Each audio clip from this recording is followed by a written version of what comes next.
ใจอาบใจดื่มใจกินใจเนี่ยกินเนี่ยว่าใส่หม้อแกงหรือซักผ้าซักครัวชำระสะสางต่างละชะล้างต่างๆปีหนึ่งเขาก็มาขอขมาพระแม่คงคาตามคติความเชื่อเพื่อบ่ให้ได้เป็นบาปเป็นกรรมบางเตือก็ขี้เหงื่อขี้โกงอย่างต่างๆนั่นจงลงโยนลงในแม่น้ำในคลองซึ่งต่างบรรพชนเฮาเพิ่นก็ถือว่า เป็นการขอขมาหรือถ้าอู้ตามง่ายๆก็คือเป็นการเตือนตักเตือนเฮาเจ้าข้าทั้งหลายว่าบางสิ่งบางอย่างคือมีกตัญญูทุกสิ่งทุกอย่างมีกุลมีบุญกับเฮาก็ต้องตอบแทนบุญคุณเปิ้นบ่ว่าจะเป็นต้นไม้ต้นตอกต้นไม้ใบหญ้ากูสิ่งกูอย่างมีประโยชนะกับเฮาฉะนั้นปีหนึ่งก็มีการรื่นเริงม่วนงานสั่นเล่ากันไปเพื่อคลายทุกข์โศกโรคภัยคลายความเงียบเหงาหลังจากที่โรคระบาดได้แพร่หลายมาได้ปี2 ปีความเงียบเหงาก็เข้ามาครอบคลุมบัดนี้สิ่งเราเลวร้ายต่างๆเหล่านั้นก็เริ่มที่จะคลี่คลายลงกลับเข้าสู่เป็นภาวะปกติพี่น้องญาติโยมก็จะได้ม่วนอกม่วนใจกันกิจกรรมต่างๆก็จะดีขึ้นฉะนั้นก็ผ่านพ้นไปแห่งงานหนึ่งแล้วก็ต่อไปก็จะเป็น ประมาณเดือนหน้าปลายเดือนหน้าก็จะเป็นช่วงของการส่งท้ายปีเก่าต้อนรับปีใหม่แห่ง ปฏิทินงานต่างๆนั้นเพิ่นได้ทำกันไว้เป็นเพิ่นฮ้องว่าเป็นปกติเป็นงานแผนผังงานต่างๆไว้เนอะวันนี้ก็คงจะต้องขออนุญาตอู้จากับพี่น้องศรัทธาเฮาเดี๋ยวสักเจ้าหนึ่งสักวันหนึ่งหลังจากที่ได้ห่างหายมาหลายวันแล้วก็งานสำคัญก็โอนไปเสียงก็กำลังจะเริ่มเข้าตีเพราะนั้นวันนี้ทำมโนราปีนแก้วก็ค่อยเริ่มกันดีๆเนาะจะบะปบปะปะญาติโยมศรัทธาเนอก็กลัวอีพ่ออีแม่ศรัทธาครูบาอาจารย์จะละจะลืมตุลุงห่างเหินไปหลายวันวันนี้ก็มาพบมาปะกันแล้วก็ขอเป็นชั่วโมงพิเศษสักวันเพราะเฮาปะกันตึงวันอยู่ละบางวันที่ไม่ได้มาก็จะมีเทปมาจัดดำเนินรายการวันนี้หลายท่านหลายคนตั้งหน้าจอ Facebook ไลฟ์กำลังหลั่งไหลกันเข้ามาเด้อคือกำลังใจกดหัวใจกดแชร์กดไลค์โลขอกราบขอบพระคุณทุกท่านเนอะญาติโยมเฮาเจ้าข้าทั้งหลายประเพณีหรือกำเมืองเฮาเพิ่นฮ้องประเวณีกูสิ่งกูอย่างนั้นเป็นสิ่งที่ดีเขาจะหันว่าในรอบปีประเพณีหรือสิ่งที่เราได้ร่วมกันจัดครูบาอาจารย์บรรพชนเขาได้ตั้งไว้ก็เริ่มกันตั้งแต่ส่งท้ายปีเก่าต้อนรับปีใหม่ไทยปีใหม่โลก31 ธันวา1 มกราอันนี้เป็นห้องว่าปีใหม่สากลเพิ่นจะห้องเพลงกันแล้วก็หลังจากนั้นมาก็จะมาสู่ถ้าเป็นเมืองเหนือล้านนาเฮานี้ประเวณีเดือน4เปงว่าประเวณีเดือน4การเข้าหลามเข้าจีเนี่ยมันจะไปของเปิ้นไหลเลอะๆนะเดือนนี้แล้วก็จะไปเดือน3เดือน4พอเดือน4ตานขันเข้าตานเข้าใหม่ประเวณีเดือน4นี่คนโบราณเจนปอกไว้แม่หมอนเฮาเปิ้นตานก่อนกินจะกินก่อนตานเนี่ยให้ใส่นาเซตเอาเข้าหลองเข้ายุงเข้าชางเซตก่อนที่จะกินก่อนที่จะรับประทานเปิ้นก็จะเอา เข้าป่าอาหารเอาเข้าใหม่ประตานเดือนสี่นี่เพิ่นจะตานเข้าโล้นบาทตานเข้าดอยเมื่อก่อนนั่นก็จะขอเมตตาเข้าเปลือกไผมีนานักหน่อยก็ขอ2 ถัง 3 ถังมีก็ขอเป็นลิตรเป็นแข้งเพิ่นก็เอามาให้มาหอมมาพร้อมกันแล้วก็ตุเจ้าหรือว่ากรรมการเพิ่นก็จะขายข้าวเปลือกเอาเป็นสตางค์ไว้ใจในกองทุนไปหั่นไปนี่นั่นเนี่ยเป็นฮีทฮอยภูมิปัญญาของครูบาอาจารย์โบราณเพิ่นจัด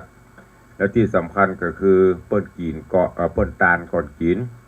ตานฮือเจ้าของตีตานฮือพ่อฮือแม่ผู้เป็นเจ้าของพื้นที่อุทิศบุญกุศลคือเปิ้นอันนี้เป็นประเวณีเดือนสี่หลังจากนั้นไปก็จะเป็นเทศกาลประเวณีหรือว่าเทศกาลปีใหม่เมืองปีใหม่ไทยปีใหม่เมืองเดือนเมษาก็จะเป็นเทศกาลรดน้ำดำหัวขอพรพ่อแม่พี่น้องครูบาอาจารย์ผู้มีพระคุณแล้วก็เล่นน้ำเล่นท่าเพราะว่าเดือนเมษามันเป็นหน้าร้อนเพิ่นก็จะมีการเล่นน้ำพดน้ำกันเพื่อความชุ่มฉ่ำชุ่มเย็นหลังจากที่เมษาโป้นไปเดือน7เนาะก็จะมาเข้าสู่เดือน9เดือน8เดือน9 ก็จะเป็นช่วงของประเวณีส่งน้ำพระธาตุเจ้าเจดีย์ของแต่ละวัดแต่ละวาส่งน้ำพระธาตุเสร็จก็จะเป็นช่วงของฤดูกาลเข้าพรรษาเดือน10เป็นต้นไปเข้าพรรษาแล้วก็จะมีประเวณีเดือน12เปงปล่อยผีปล่อยเพศจากเดือน12ไปก็จะมาเดือนนี้มันจะเป็นสเต็ปงานไปเป็นปักกระตือนกระด้างไอ้ตัวทุกปีก็จะหมุนเวียนกันไปเช่นนี้แต่ละวัดแต่ละวาแต่ละบ้านแต่ละจองบางวัดเปิ้นก็จัดบางวัดก็อาจจะว่างเว้นพ่องอย่างเดือน12เนี่ยประเวณีตานสลากพัดเดือน12ออกมาเพื่อจะตานกล้วยสลากแต่ประเดี๋ยวนี้ก็เริ่มจะจางหายไปละเพราะหลายๆอย่างองค์ประกอบหลายๆอย่างแต่ตามชนบทตามชานเมืองอันนี้บางอำเภอบางพื้นที่อย่างตังเมืองฝางตังชัยประการหมู่นี้ครูบาอาจารย์เพิ่นยังเหนียวแน่นอยู่รักษาฮีทฮอยไว้ทุกวัดเพิ่นจะจัดกันเพราะฉะนั้นก็นำมาเล่ามาอู้ฮือกับญาติโยมทั้งหลายเนอะได้รับทราบว่าปักกระตือนหรือตารางงานในรอบปีของบ้านเฮาเมืองเฮาจะเป็นเช่นนี้นอกจากนั้นก็จะเป็นงานเสริมเข้าไปขึ้นบ้านใหม่กินแขกแต่งงานตานผ้าป่าอย่างมื้อนี้กฐินซึ่งก็เป็นเป็นงานลักๆที่เพิ่นได้ปฏิบัติมาที่ครูบาอาจารย์หรือบรรพชนเฮาเพิ่นได้วางไว้ชนี้เฮาก็ได้ปฏิบัติกันมาอย่างงานที่ผ่านมาสดๆร้อนๆนับตั้งแต่ออกพรรษามาจนสิ้นสุดกันเมื่อเดือนเพ็งหรือยี่เพ็งที่ผ่านมานี้โดยการเวลาอันจำกัดนั่นก็คืองานทำบุญมหากุศลกฐินสามัคคีเนี่ยปีนี้ก็รู้สึกว่าหลายวัดหลายวาจะได้รับกฐินกันเกือบจะทุกวัดทุกวาก็อาจจะมีตกหล่นตกค้างไปพ่องเนื่องจากว่าหลายปีที่ไม่ได้จัด2 ปี 3 ปีห่างเหินห่างหายกันไปโดยเปิ้นมีกฎระเบียบพอเปิ้นปล่อยไปก็หันว่าหลายวัดหลายวาและที่สำคัญก็ต้องอนุโมทนากับญาติโยมทั้งหลายที่ช่วยกันสืบสารรักษาพระพุทธศาสนาของเฮาหลายวัดหลายวาได้ปัจจัยบริวารกฐินเพื่อที่จะได้มาทำนุบำรุงวัดวาอารามพัฒนาวัดให้เจริญก้านกุ่งรุ่งเรืองหลายวัดหลายวาก็ ได้รับปัจจัยได้รับเมตตาจากญาติโยม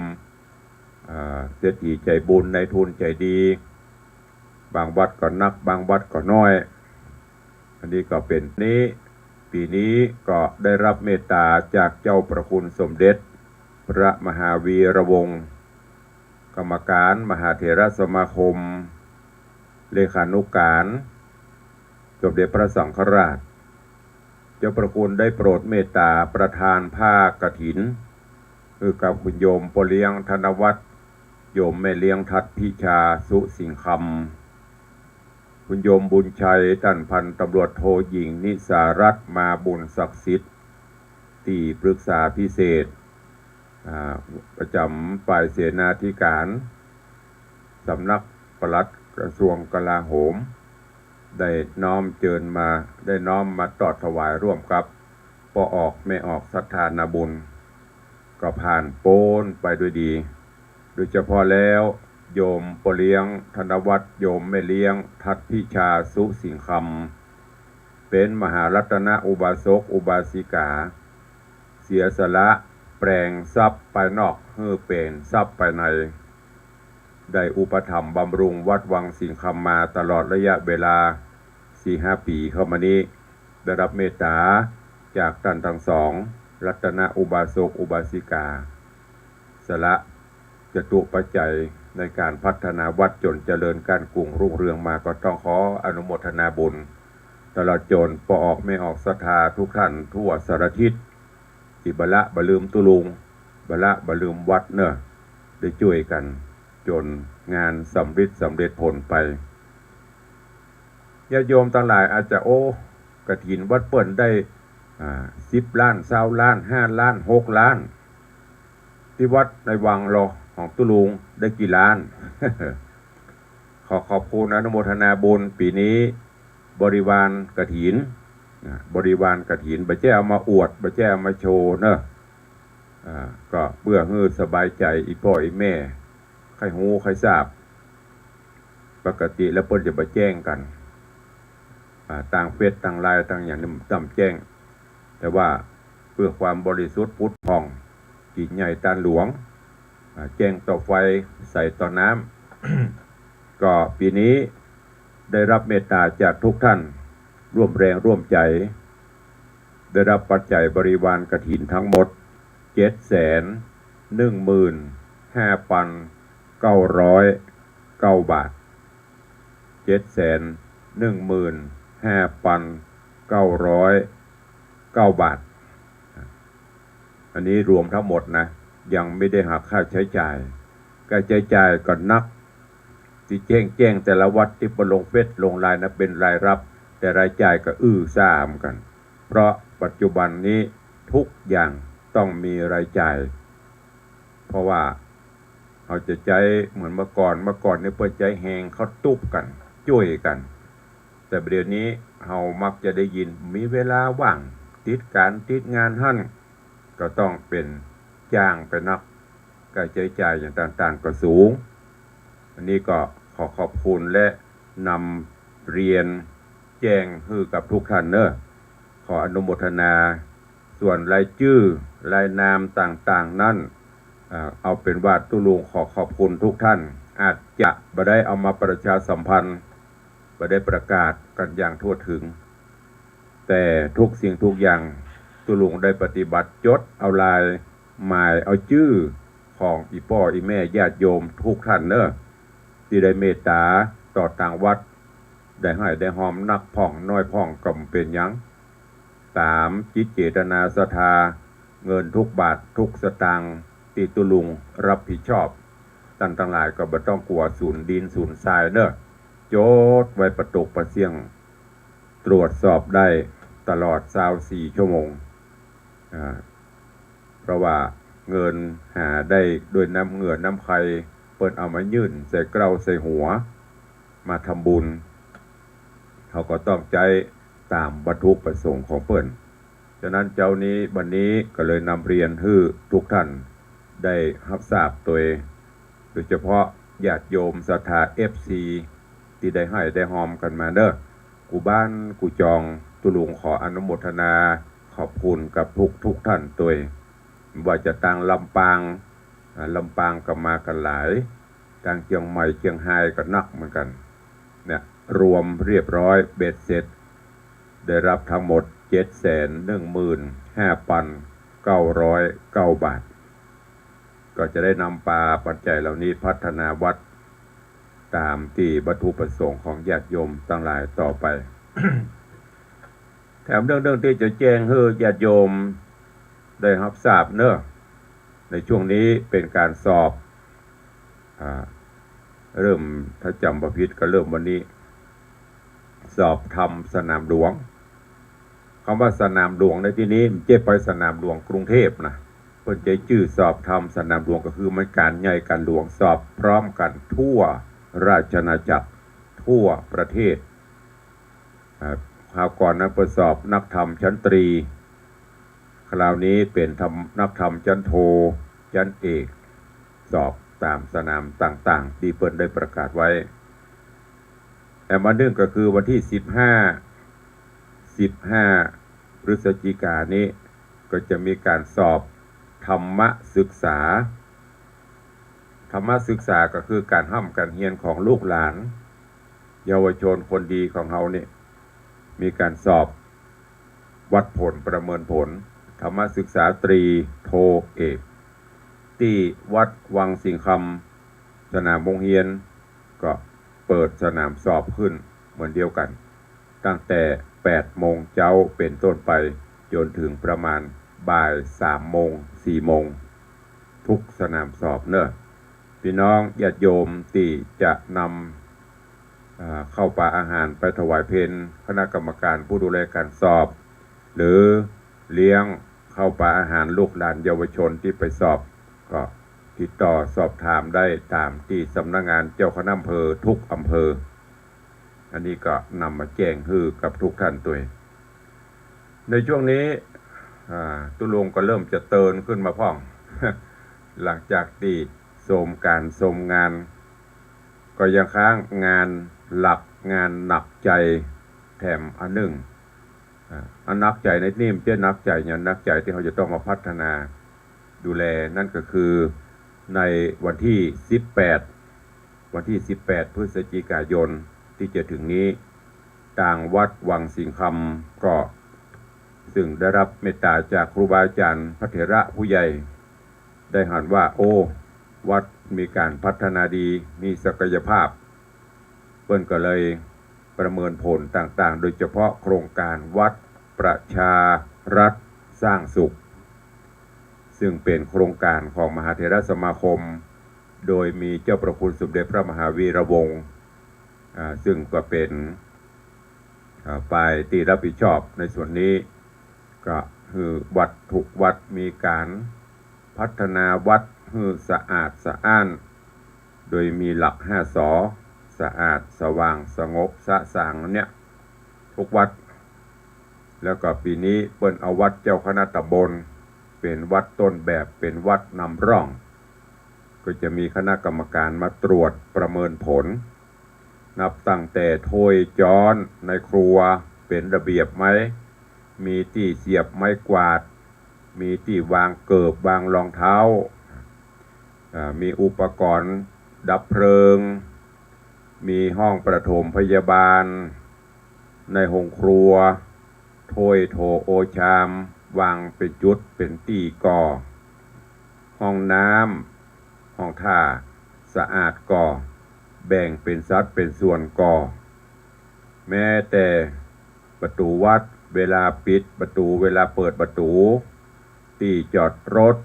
ทุกจุดทุกอย่างก็จะประเมินว่าแต่ละวัดละวัดไหนเป็นจะได้พ่อง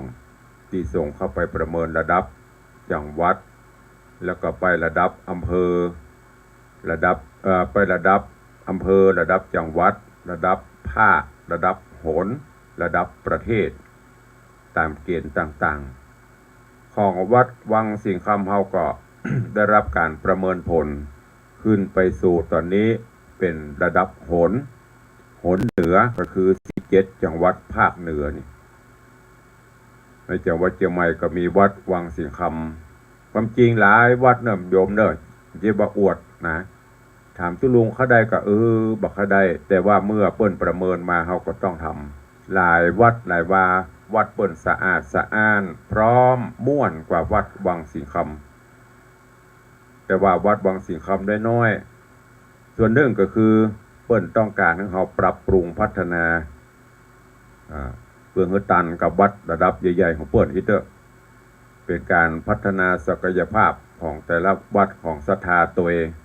คือกระตุ้นขึ้นมาบางเตือตุลวงกับวัดเปิ้นพร้อมวัดเปิ้นเนี่ยคือเปิ้นพร้อมอยู่แล้วของเฮานี่ยังเกือบจะพร้อมเปิ้นก็พยายามกระตุ้นนี่เด้อเพราะนั้นก็ต้องมีการพัฒนาเนี่ยที่ตุลวงระวาแบบว่างช่วงนี้กิจนิมนต์ต่างๆก็งดเพราะจะต้องมาปรับปรุงอย่างตั้งแต่วันนี้ไปจนถึงวันที่18ก็จะต้องเอาการแถมยกหนึ่ง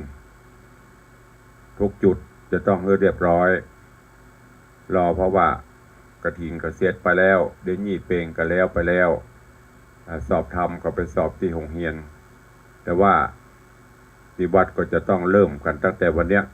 อันไหนที่มันยังบ่พร้อมคือพร้อมทุกจุดวันที่15-16ทุกอย่างต้องพร้อม17ก็ตรวจตราอันไหนที่มันยังขาดต่อซ่อมวันที่18ยิงเข้าง่ายแล้วคณะกรรมการตรวจวัดประเมินผลเปิ้นจะมาเยี่ยมจนกว่าฉันเพลเสร็จจนกว่าเสร็จการตรวจ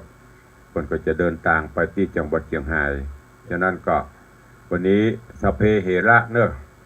วันนี้สเพเหระนำมาเล่านำมาชี้แจงนำมาเล่ามาบอกกล่าวว่างานต่างๆตั้งแต่สเต็ปงานของแต่ละปี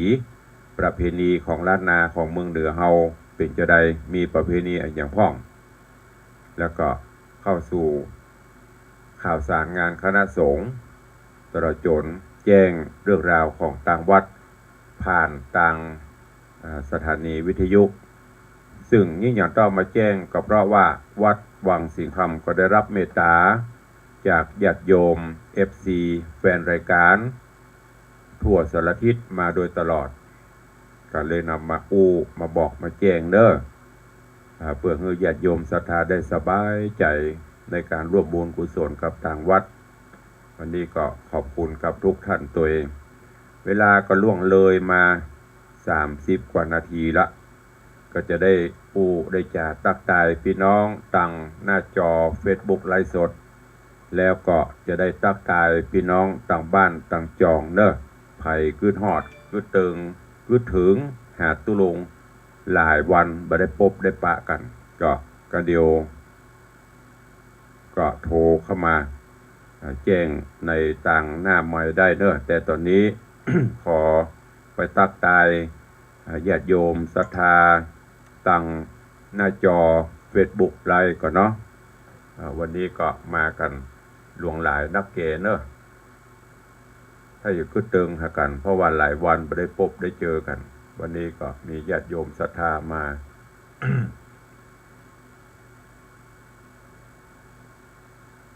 ก็อนุโมทนาขอบคุณกับทุกท่านตัวขอน้อมถวายการต้อนรับท่านเจ้าหลวงพ่อธรรมครูสถิตเจติยาลักษณ์ท่านเจ้าคณะตำบลแม่แฝกเจ้าวาดวัดเจดีย์แม่ครัวเนอะ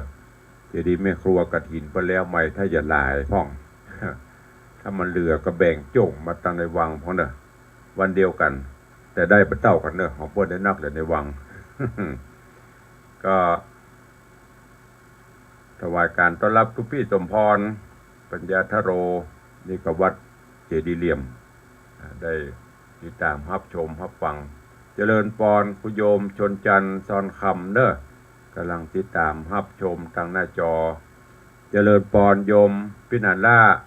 พินันจรันปิยจันทร์สลมปิยจันทร์ดอยซิว ขอบคุณพี่นันตัวเนอะวันนั้นปลาเพื่อนสนิทมิตรสหายครอบครัวมากินห่วมตันเติงตัวนำเครื่องดื่มชูกำลังมาถวายก็ได้นำไปเลี้ยงญาติโยมศรัทธามาวันนั้นก็เนยตุลุงไปได้ดีตากระบือปลือพี่นันกับบละบลืม มากินมาตานห่วมกันตลอดวันนั้นเป็นวันเกิดเพื่อตัวที่ผ่านมาได้มาทำบุญก็ขอบคุณกับพี่นานเนอะเจริญปอนโยมแม่ปราณีพยัคฆ์ไคหพลเนอะโยมแม่ปราณีพยัคฆ์ไคหพลเสือใต้ติดตามรับชมกราบสาธุเจ้าเจริญปอนปีนี้เปิ้นตะเวนไปหลายวัดหลายวาแต่ที่ในวังเปิ้นบ่มาเพราะว่ายังงอนได้น้อยอยู่อย่างงอนเนอะเดี๋ยวจะบ่งามเป็นอย่างอู้เล่นบ่ได้นะแม่เนอะเปิ้นมากันเจือกุเตือก็โอ้อุตส่าห์ดันโดนจากหนองแต้นปุ่นนำภัตตาหารมาถวายแต่หลังๆนี่ก็ไปทางอื่นฟังวัดอื่นพ่องก็เป็นยังไปฮู้ไปหันบ้านเปิ้นเจริญปอนต้อนรับกับโยมพ่อเลี้ยงธนวัฒน์เนอะโยมพ่อเลี้ยงธนวัฒน์โยมแม่เลี้ยงทัดพิชาสุสิงคำพ่อเลี้ยงก็กราบไว้สาครับไว้สาเจ้ายามเจ้าตีนฟ้ายกเนี่ยกำเมืองนะตีนฟ้ายกคนบอกโหมไปยายตีนฟ้ามีตังใดก็คือมันเริ่มจะสร้างเริ่มกระสว่าง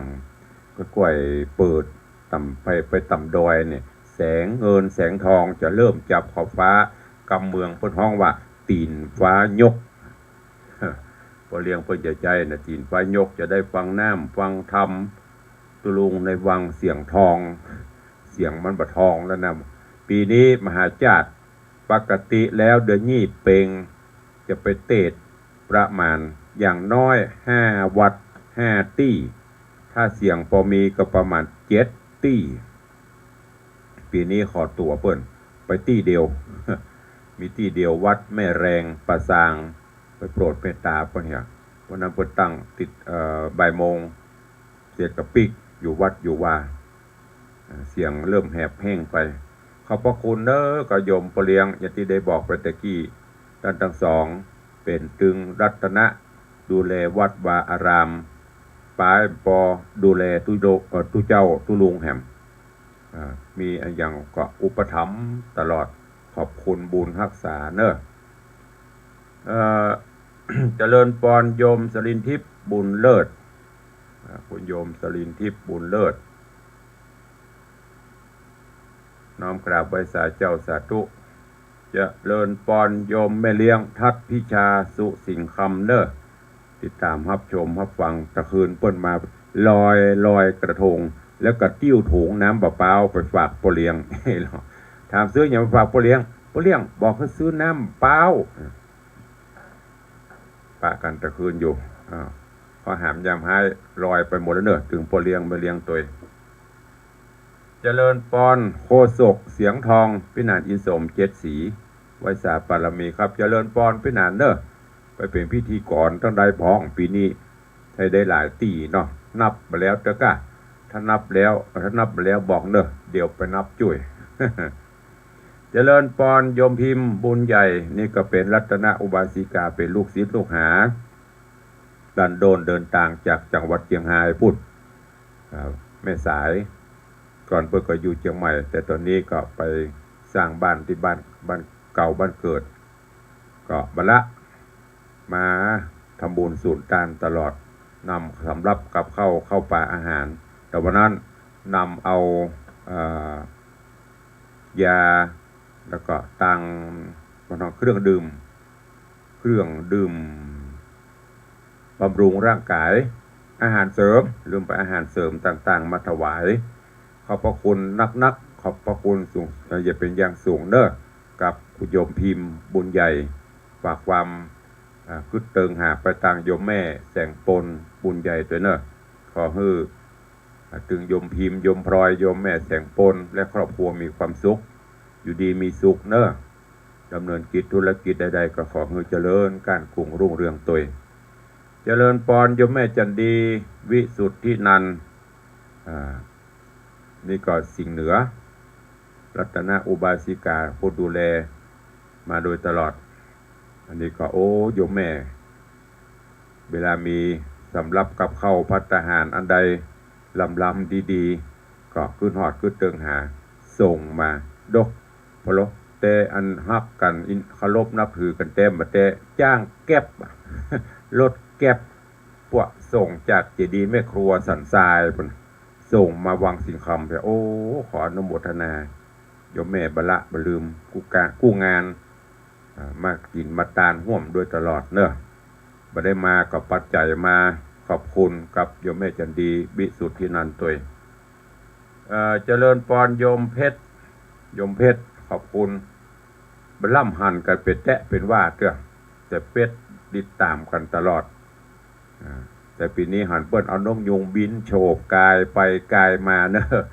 กายวัดวังสิงคำเนี่ยนกยุงก็บ่บินมาต้นคาก็บ่มา ผู้เล่นบ่ได้เด้ออนุโมทนาบุญด้วยกัน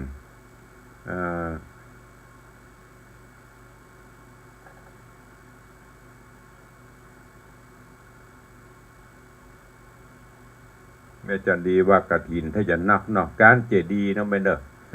เจดีย์แม่ครัวเงินปอใส่ล้อหลักเล่นตะกี้แจ้งยอดปะละเจริญปอนโยมตู่โยมสุรัตน์เสาคำขอบคุณมากันเนอะโยมตู่เนอะโยมตู่ก็ร่วมบูรณาบุญมาปันกว่าบาทพร้อมลูกศิษย์ลูกหาลูกเลี้ยงเอียงคำอันนี้ก็บลืมมาทำบุญตลอดนักพ่องน้อยพ่องเป็นยังส่งกำลังใจมาก็ได้โยมตู่ซึ่งโอ้เปิ้นม่วนเด้อนี่เปิ้นก็ไปแสวงบุญทัศนศึกษาตลอดก็เดี๋ยวก็ไปหั่นก็เดี๋ยวก็ไปนี่ตู้ลุงก็ไปดีคอยฮะเปิ้นได้ไปเฮาล่ำได้ไปไหนขอบคุณกับโยมสุรัตน์เสาคำหรือว่าโยมตู่วิเวกวรรณารามเด้ออนุโมทนาบุญตัวเองนี่เป็นญาติโยมศรัทธาที่ติดตามรับชมรับฟังก็อยู่ทางหน้าจอ Facebook ไลฟ์ครูบาอาจารย์ท่านเจ้าตัวเองกำลังติดตามรับชมวันนี้เป็นสัพเพเหระเฮวันเนอร์เพราะว่ากฐินกันแล้วใหม่แล้วก็เลยเอาเรื่องราวสัพเพเหระมามาจากันเหียสักวันเดี๋ยววันต่อไปก็ฟังมโนราปีนแก้วต่อไปแต่ว่าหันเด็กหญิงจันคำโทรแบบแต่บ่ได้รับพ่องานเปิดกำลังยุ่ง จันคำก็โทรตัวตะล่องเข้าใจว่าคงจะติดตามตุลุงไปที่ไหนจะได้เนาะวันนี้ก็มาพบมาปะกันเอาแล้วเนาะจะได้ได้ได้จ่าตั้งหน้าใหม่ญาติโยมศรัทธาตั้งบ้านตั้งจองจะจะจะสนทนาตั้งหน้าใหม่เข้ามาได้เนอะ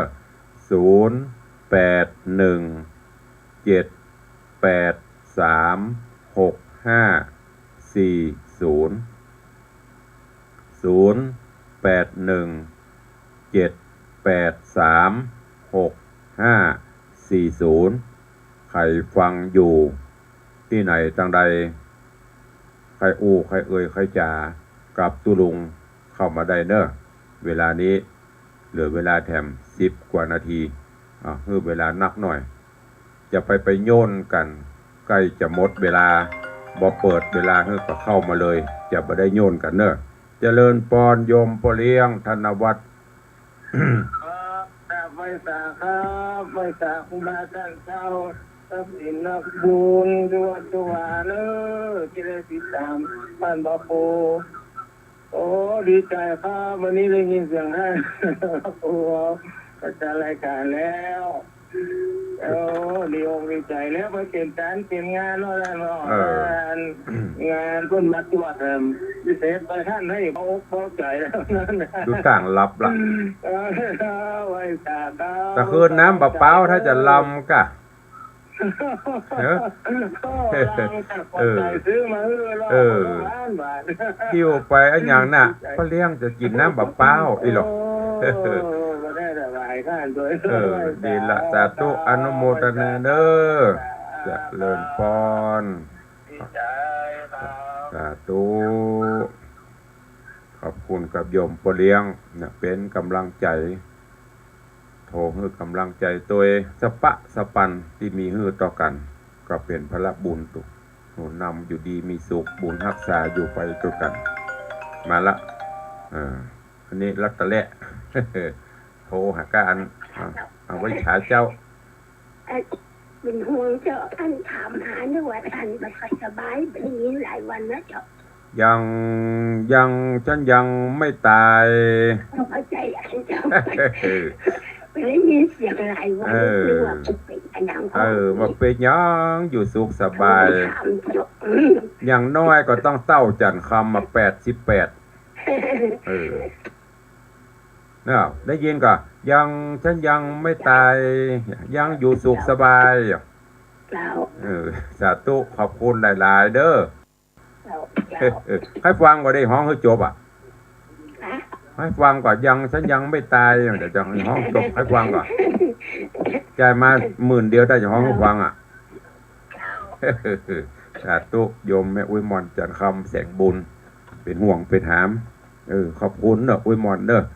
โอ้ไปตั้งแต่เตี้ยกำลังจะ60เอาแม่อุ้ย88 70 88แฮม28 ปีแล้วก็จะนักกว่าอุ้ยมอนไปแฮมสัก20 ปีก็จะเมื่อแล้วอุ้ยเฮ้ยป้นจ้ะอยู่ไปนะแล้วแต่บุญขอบคุณกับแม่อุ้ยมอนตัวเอาใครจะอู้จะจะจากับตัวลุงตัวกำลังมี2สายมีโปเลี้ยงสายแรกสายที่2แม่อุ้ยมอนจันคำแสงบุญนอกนั้นหรอใครจะอู้ตัวแหมมีก็ถ้ามีก็โทรเข้ามาจะไปฟังบดายเปียโทรศัพท์คือกำลังใจกันวิทยุก็เหมือนกันเนอะประเมินเปิ้นก็จะลดกำลังส่งลงเปิ้นจะลดกำลังส่งลงแต่ว่าไปติลานครูบาไปพบไปปะกับท่านผอ.อาจารย์พระครูสมุวิสุวัฒน์แล้วก็ท่านผอ.สถานีวิทยุวัดป่าแดงหลวงพ่อพระครูโคสิทธิ์เปิ้นบอกว่าเนี่ยภายในปีหน้านี่ก็ว่าปีจะฟังปกติในปีหน้านี่ถ้าจำบ่ผิดสถานีวิทยุชุมชนจะต้องลดความถี่ลงลดกำลังวัดลงก็จะทำให้การฟังบทั่วถึงเจริญพรแม่ปันฮัลโหลว่าจะดอยอันนี้ออกเลยกำลังใจนะเจ้าสาธุเป็นไรของงานเนาะไปมาเว็บๆบอมแม่วันนี้อันจื่นมาหน่อยก็เลย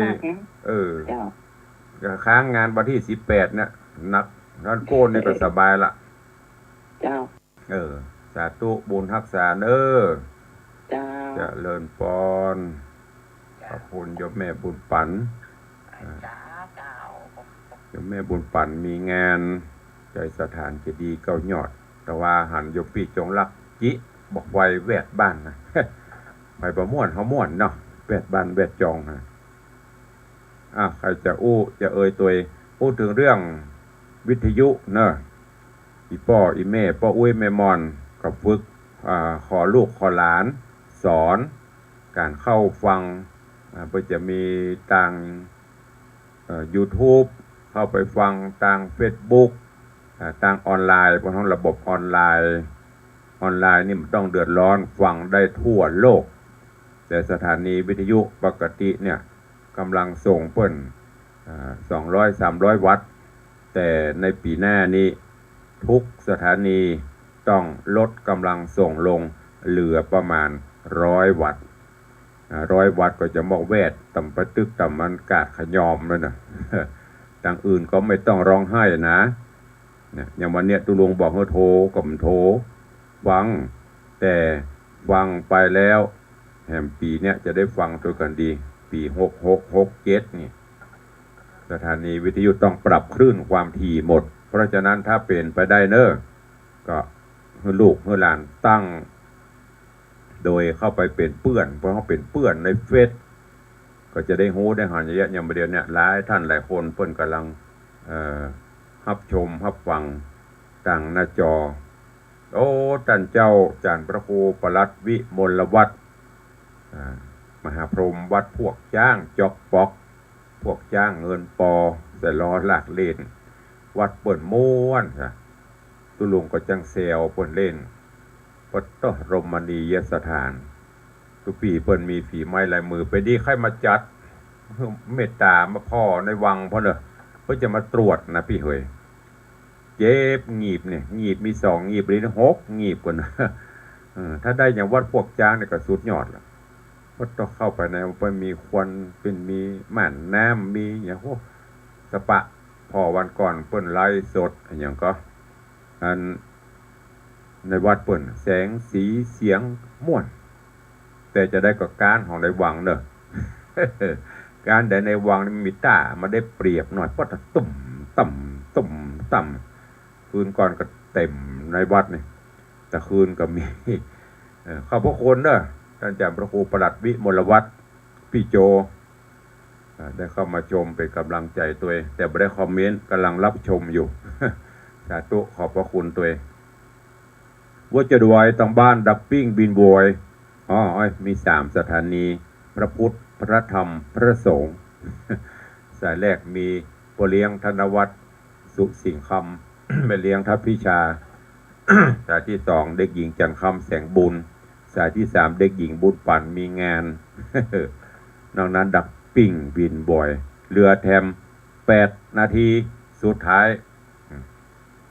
บัตรเปิ้นอีหรอก็จะหามีไผ่โทนะ ถ้ามันโลนี่ก็ว่าบัตรเปิ้นอย่างที่ตุรงบอกเนอะพอเวแม่มอนอีป้อยแม่ฝึกพอประเด็นนี้เทคโนโลยีมันมาหลายๆอย่างถ้าไผ่ไปพอ Facebook ได้ก็จะหันอย่างก่อนพ่อเลี้ยงไปจ้างไม่เลี้ยงกับบ่เป็นไปงานมาโป๊กกันนอนตุลุงก็บอกซื้ออย่างอีแบ่งอย่างอีวัดต่อประเด็นนี้คนละจอกเนอะ พี่ไอ้พรตรีว่าจะด้วยภาษาครับ สาธุ ครับตุลุงอันพี่หนานเอาลงให้อย่างมาพอมาน้ำหนักลดทำกัน พี่นานไหน อันพี่หนานวิทยาศาสตร์เอาลงไปอันสตางค์ก่อนนั้นนะปกติอะกะผอมลงไปจนหายไป7-8 โลครับหันหน้ายุบนั่นน่ะตาก็เลิกประเดี๋ยวก็เริ่มตอมมาใหม่คิดถึงตัวนึงเหมือนเดิมเนอะแต่ตัวก็ยังเข้าไปในเฟซบุ๊กกับวัดวังสิงห์คำมากะครับมาเจ้าดิจังหาอันเนี้ยสดๆท่านน่ะนั่งโอ้ยแบบนะแต่ตัวเนอะเจริญพรขอบคุณพี่ไอ้พรตรีบุญชัยนี่ก็เป็นรัตนะเหมือนกันถึงครอบครัวเจริญพรเด็กหญิงจันดีสมัครการพอดีรถมาใส่ส่วนไม่ถูกผูกกันหรอกป้าว่าเลยอย่างถ้าโต๊ะเข้ามาเปิดโทรศัพท์ละไว้6 กรัมก็ได้เจ๊แก่เนาะเสียดีได้หลัก7หน่อยฝ่ายเนี้ยบ่ถึง10กะบ่ขึ้น10กะได้หลัก7แต่ว่าอันน้ำปลายมันได้โดเอาปลายมาเฮกะเอาปลายมาเปาะอีงั้นถ้าพวกกูบอกว่าปลายมาเปาะพี่ได้หลัก7ของเขาได้เล็ก5เนาะหลัก5หลัก6ดีละโมทนาสาธุตัวเด้อสร้างกุฏิหรืออันยังซ่อมแซมกุฏิแบ่งมาวันว่ามันเหลือล้นก็เอาโจ่งมาลายน้ำปิงมาเพ่บอกพระโคแปลงปีหน้าไปถ้าปีหน้าเนี่ยต้นปีเนี่ยเนอะเอาให้น้องพวกกับพอในเฟซน่ะฝากไว้ตัวเนอะเอาห่างมันที่ป่ายมันน่ะเอามาพำรุงวังไงพ่อเนอะสร้างบารมีธรรมเอาคนรักหัววังเสียงซ้ำไปได้2 ล้าน 3 ล้านเลยได้ล้านเดียวล้านหน้าผากนี่ ดีละตามนาบุญสาธุขอบคุณนะแม่เนอจะเริ่มปอนเดี๋ยวจะวางจะเรียกของดีไปให้อยู่ขอบคุณหลวงแน่เด้อสาธุเดี๋ยวดีเงินปอใส่ล้อหลักเล่นบ่ได้7 หลักเอาย่อมเสือใต้บ่ได้ฮัลโหล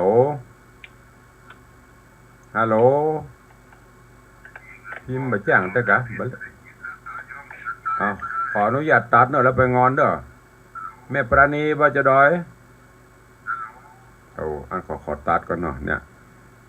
ฮัลโหล3 โล 4 โลบ่ฮือแล้วเดี๋ยวบ่ฮับก็งอนเนี่ยมีเป็นลายนะ เด็กหญิงปราณีพยัคฆ์ไคหพลโทรเข้ามาแล้วตุลงก็รับแล้วฮัลโหลไป 4-5 รอบไม่หือไม่โทรเข้ารอบที่ 2เจริญปอน อ้าวว่าจะดอย ไปได้โทรเมินเจ้า เอา ไปไหนงาน บ้านสบายดีกับเจ้า ก็ไปตามภาษาคนเฒ่าคนแก่น้ำหนักหายไป7-8 โลผอมแก้งแย่งยังผีจะแค่เนี่ยประเด็นนี้ พร้อมก็ดีละ ดีละใกล้จะได้ปีกบ้านปีกเมือง มาปิ๊กเตือเจ้า อยู่ไปมันเมื่อ มันมีไผบำรุงกุเตื้อกับพวกอันหยังก็กินหนึ่งพ่องลาบพ่องอันหยังพ่องตั้งเหนือกับมาตั้งใต้กับมาเบรดเนื้อก็ตั้งเหนือตั้งใต้หายเสียบมันก็เลยผอมไปอ่ะ เจ้า มันผอมไปอ่ะ ไปอยู่ อ้าว เดินลูกกับลาลูกมาก่อน เพิ่นต้นปีใหม่กับแปลงต้นขี้เมียงมาเด้อทำบุญต้อนรับปีใหม่ เจ้า ส่งท้ายปีเก่าต้อนรับปีใหม่เด้อ อ๋อแล้ววังสีคำต้อนรับเหรอจ๊ะ ต้อนรับกะรับกะเหมือนเดิม จุดพลุ วันที่หนึ่งนี่ถ้าจะโยนกับ ฮะนั่นน่ะมาถึงโจรกันเชื่อไปเดียว วันเกิดท่าน ไม่เป็นไรมาได้ก็มาไม่ได้มาก็ไม่เป็นไรต้องไปก่อนทักไป สาธุบุญรักษาเน้อ จ้า เจริญพรสาธุเจริญพรสายต่อไปไหว้สาเจ้าเจริญพรแม่เจ้าใครถามว่าเฟซทานจือเฟซอย่างเจ้า Facebook วัดวังสิงห์คำนั่นแม่เด้อ เจ้า แต่ถ้าถามอันอย่างก็เขาเพิ่นว่าอันอย่างก็ไอ้ดีลงไอ้ดีไลน์น่ะโอ้โหคนเฒ่าละอ่อนเข้าไปในเฟซนะแม่แล้วแม่ท่านนี่สมัครเป็นเพื่อนกันก่อนนะมันถึงจะหันมันต้องเข้ามาฮะ เจ้ามีแต่ไลน์เลยตุ้ลุงบ่มีไลน์เขาไปโกงมีเหมือนกันหมดแต่ว่า Facebook เนี่ยมันจะหันสดๆไลน์นึกว่าไว้อู้กันอันต้องมีเพื่อนกันเนาะมีเจ้าหน้าที่อ่ะมันมีกันไว้สมัครเข้ามาก็เด้อถ้าเข้าไปพวกก็สมัครเป็นเพื่อนเพิ่นละอ่อนเขาเนี่ยเฮ้อเนอก็ว่าเนี่ยได้คนเดียวก็เนี่ยเจ้าวังสิงห์คำนะเจ้าวัดวังสิงห์คำเปิ้นมั่นก็ไว้แล้วนั่นน่ะปลาแดดเจ้าเข้าไปเด้อวัดวังสิงห์คำมันถึงหันตุเจ้านั่งจมฮะสาธุโอ้บ่ได้ยินว่าหน้าอีเนาะนั่นน่ะต้องศึกษาต้องเข้าไปอันนั้นล่ะสาธุเด้ออนุโมทนาใครจะอูดไปแหมเดือน1 นาทีสุดท้ายเจริญพรเด้อครูบอยสาธุครับหลวงพ่อถวายกำลังจ่วยสาธุขอบคุณหลายๆโยมพี่อัญชลีคำกิตติโยมแก้วรอดสการอันนี้กำลังรับชมโยมแม่เครือวันดวงปันสิงห์กำลังรับชมอยู่เนอะสาธุเอาแล้วเนาะพอควรแก่เวลาหมดเวลาวันนี้สัพเพเหระเนอะพี่น้องทาง Facebook ก็ดีครูบาอาจารย์ก็ดีวันนี้อันตุลุงอู้อย่างสัพเพเหระสัปปะสัปปันวันนี้พบปะกันวันหลังจากที่ห่างหายกันมาหลายมื้อหลายวันบ่ได้จัดมโนราปีนแก้วค่อยฟังวันต่อไปวันนี้เวลาหมดเวลาขอนำรายการจากทุกท่านไปก่อนเนาะปะกันใหม่วันต่อไปขอความสุขสดดีบังเกิดมีกับครูบาอาจารย์ท่านเจ้าพระเจ้าประสงค์องค์เนรญาติโยมศรัทธาเนอเคาะหามยามหายเคาะเกณฑ์เวนโตดสัพพทุกข์สัพพโศกสัพพโรคสัพพภัยสัพพอันตรายใดๆจงได้มาไหลล่องไปตัวแม่น้ำคงคาก็เนอขอให้อยู่ดีมีสุขเจริญไปด้วยอายุวันนะสุขะพละเหมือนกันจุตนจุองค์จุผู้จุคนเนอจัตตาโลธรรมาวัตันติอายุวันโนสุขังพะลัง